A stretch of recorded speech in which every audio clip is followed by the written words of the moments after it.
The Dallas Mavericks have a chance to hit the 70-win mark this season, which is something that only one other team in NBA history has accomplished, the 1995-96 Chicago Bulls. After Michael Jordan returned to the team in March of the previous season, the Bulls were knocked off by the Orlando Magic in the Eastern Conference semis. But that only made them hungrier when they came back to begin the next campaign. Now we'll dip into our archive footage as Ron Burke gives us a look back at that historical run.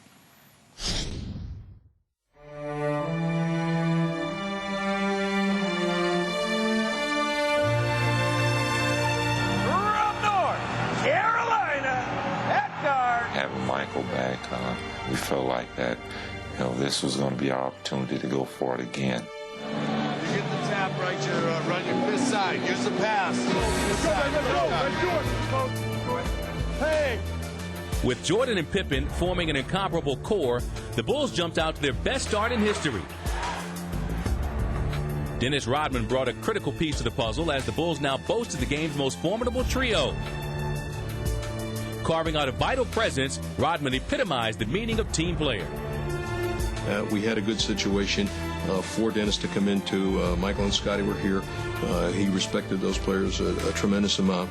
Both of them said, hey, if you and Phil think it's the right thing to do. Got it, Dennis.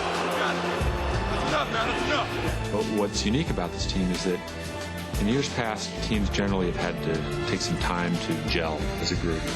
And this year you've added Michael back to the mix, Dennis Rodman as a starter, and they came together so quickly.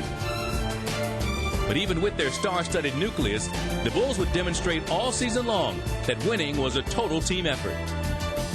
What drove us this year was a lot of the players on our team never experienced this type of winning, and not as rapidly as we did.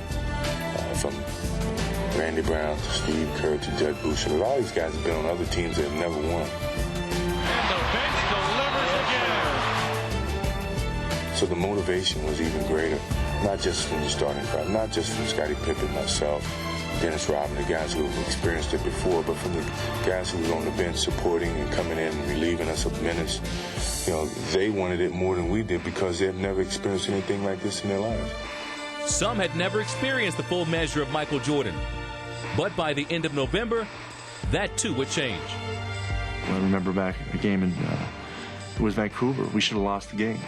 We were down 12 points with 6 minutes to go. Michael just said, well, that's enough. I can't let this happen. And all alone, thinking about the shot, thinking about driving. Now drives down to the right side, goes up with the left hand. It's good. Oh, it seems like whenever we're in a tight spot, Michael just turns up the jets a little bit. 12 straight by Jordan. 12 straight. And everybody realized that this guy was back in his full force as, the most dominant player in the game. In early December, the Bulls came home from a long but successful road trip. They continued to run on all cylinders and march through the month. They're styling right now. And the question is now, who can beat the Chicago Bulls team? It's not individual. It's a team situation. And no one demonstrated that better than Jordan and Pippen, as they provided the team's anchor and gave the rest of the league a lesson in winning. Bulls are toying. Yeah, I gotta help. I gotta get the ball. I gotta go. Spencer and Jordan picked it off. Behind the back. Oh, yes, sir. Wow. Well, we had a ball club that could hurt you in a lot of different areas, whether it was beating you on the boards, beating you defensively, or beating you in our transition game. For all of Chicago's heroics, winning came down to the basics. It's pretty to have a shot or a dunk or, a steal in a run-up, but really the things that provide you those things are the nuts and bolts of basketball, and that's hard teamwork. Now listen, if I call a 10 defense, match up and play 10 full-court defense. You're only as good as your weakest link. 10 given points at 8 minutes gone the first quarter. As the Bulls continued to pile up the victories, their success seemed to come at will. We just breezing along.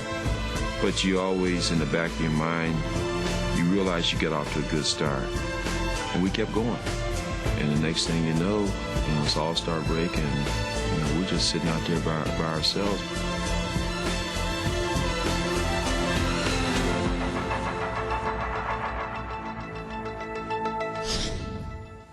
Well, there's a look at that team that went 72-10 in the regular season and beat Seattle for the NBA championship.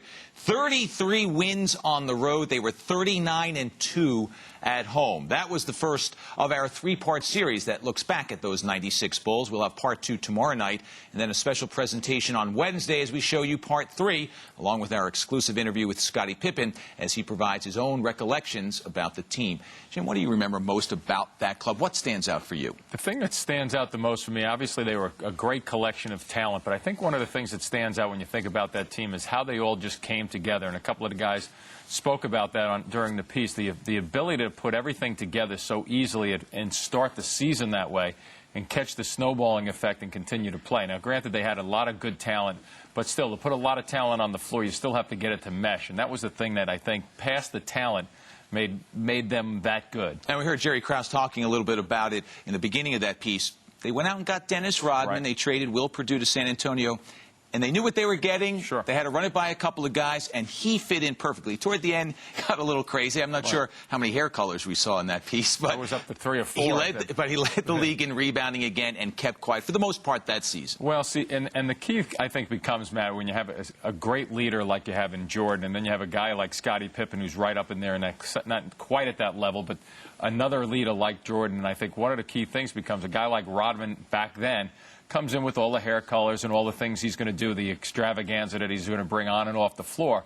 But he fit in, and when he was between the lines, I mean, he played hard. He got the job done. He rebounded. He was an integral part of what they needed to do from a statistical standpoint, rebounding the ball and also playing defense. So you take the act away, and he's a little crazy. You take it back on the floor, still a little crazy, but got him to work. Absolutely. So he won the rebounding title that year.